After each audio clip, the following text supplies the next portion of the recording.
This lecture is focused on identifying the values pursued by government, particularly with freedom, order, and equality, and in relation to the majoritarian and pluralist models of democracy.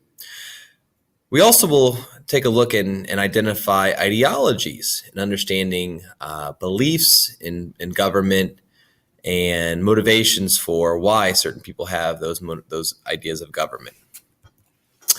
To start, we want to look at our values of government: freedom, order, and equality.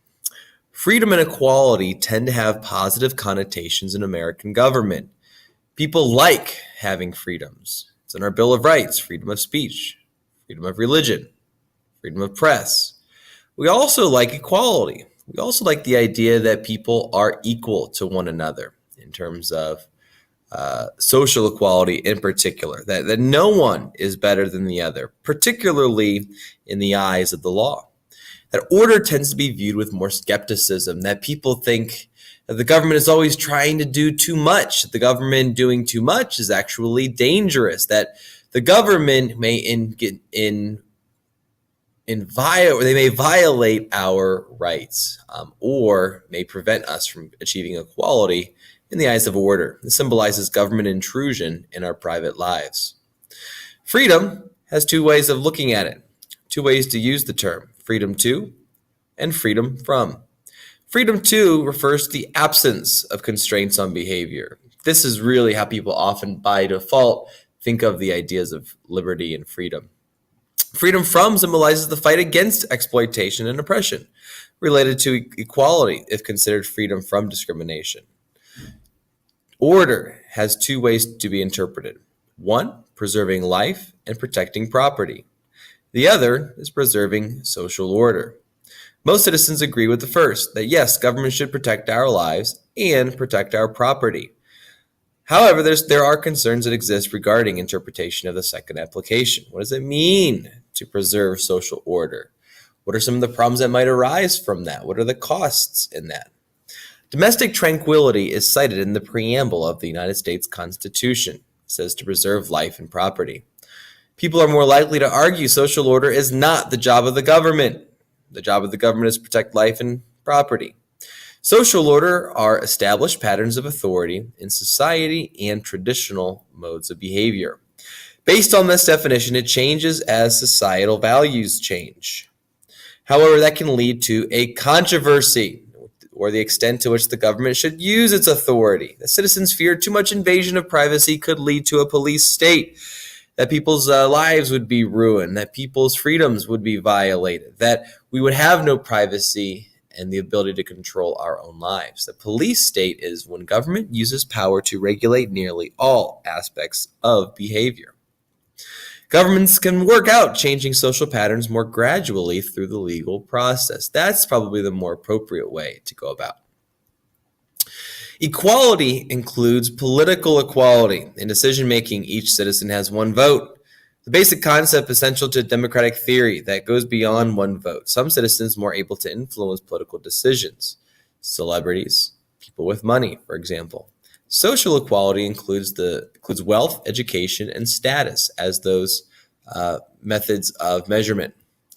Two ways to achieve social equality: equality through opportunity and equality of outcome. We've seen these ideas in a previous lecture, so we're not going to spend too much time. Two dilemmas of government: one, to maintain that order, and to promote equality. How should we view those? What was the original dilemma, and what's the current dilemma? The original dilemma has to deal with freedom versus order. How much freedom must a citizen surrender to the government? What should we sacrifice? What should we not have to sacrifice? Jean-Jacques Rousseau addressed this conflict with the social contract theory.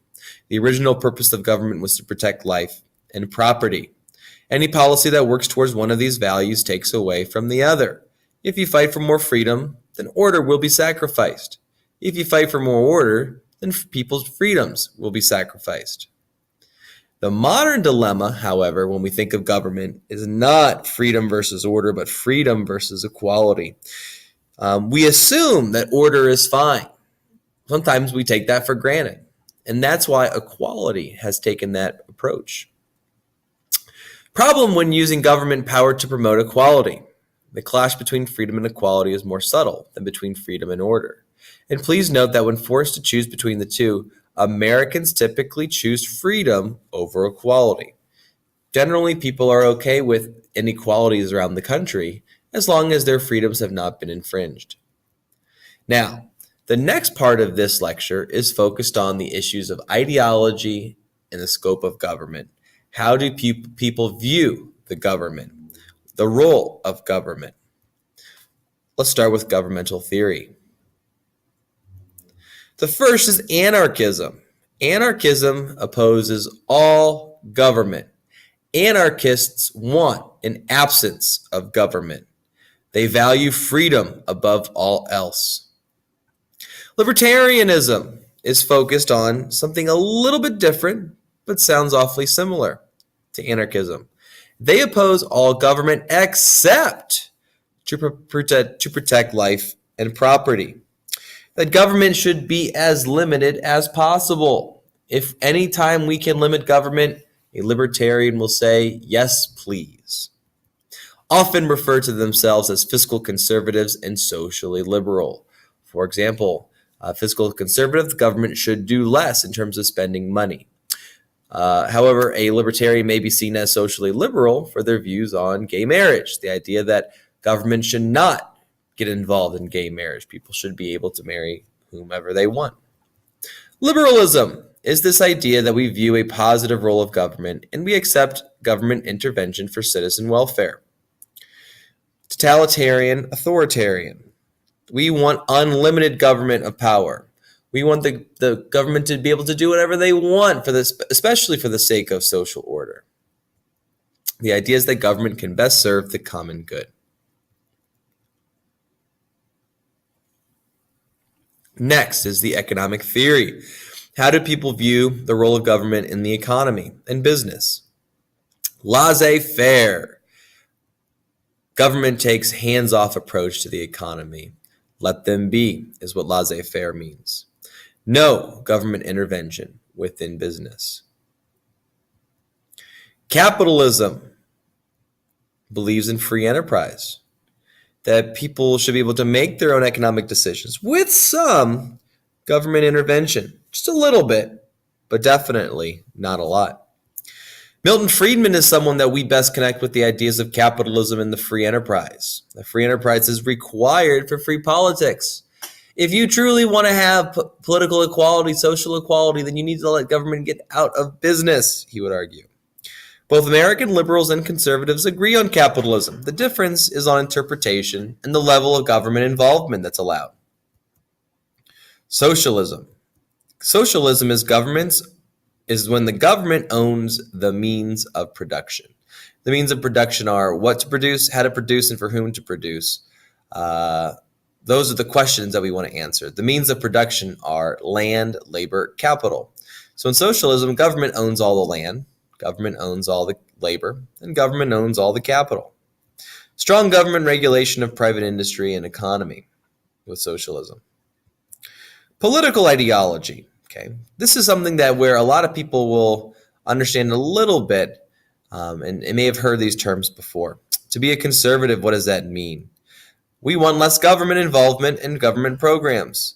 We want to use the government to preserve traditional patterns of orders. Generally, conservatives are okay with an increased military, with an increased police force, increased power of the police. Liberals want more government involvement. They have a higher acceptance to provide programs. They are okay if the government starts a new program, especially if that program is able to solve a problem. Government should be used to promote equality is another aspect of being a liberal. Libertarianism. Libertarians oppose all government except to protect life and property. We've talked about this, and government should be as limited as possible. Totalitarian authoritarians, unlimited government power. Ideas that the government can best serve the common good. Here's an example of a political spectrum where we use the term people on the left and people on the right. Oftentimes, when people could refer to someone as someone on the left, a leftist, they are most likely referring to a liberal. You can see the liberal right here. To the left of the liberal is the authoritarian. These are people that are okay with government involvement. Authoritarians are okay with a lot more government involvement. Liberals less than authoritarians. You have your center right here. You can see that the country in general leans a little bit more liberal anymore in terms of the on the aggregate. You see on the right we have the term conservative, and on the right we have libertarian, which goes to the most right. Most Americans, however, fall in that category of acting as a moderate. People don't consider themselves to be a liberal or authoritarian, conservative or libertarian, as much as people refer to themselves as a moderate. Now, how do some of these political ideologies view those values of democracy, freedom, order, and equality? Libertarians value freedom more than order or equality. If they could choose one, they would always choose freedom. Conservatives value order first, but they also value freedom more than equality. So a conservative would prefer to see order first, and then they prefer to see freedom, and then they prefer to see equality. A liberal values equality first, and then they value freedom, and they value order. Authoritarians have a lot of values. They value equality and order first. So authoritarians have a lot of values, and they value order and equality first. That's going to be the end of this conversation. I want you to start thinking about which ideology do you fall under. Be prepared to take a political quiz that will help you figure out, do you lean to the left? Do you lean to the right? Are you a conservative or are you a liberal? Are you an authoritarian or perhaps a libertarian? Maybe you fit somewhere in the middle. Maybe you're a moderate. But be prepared to consider how you view the role of government.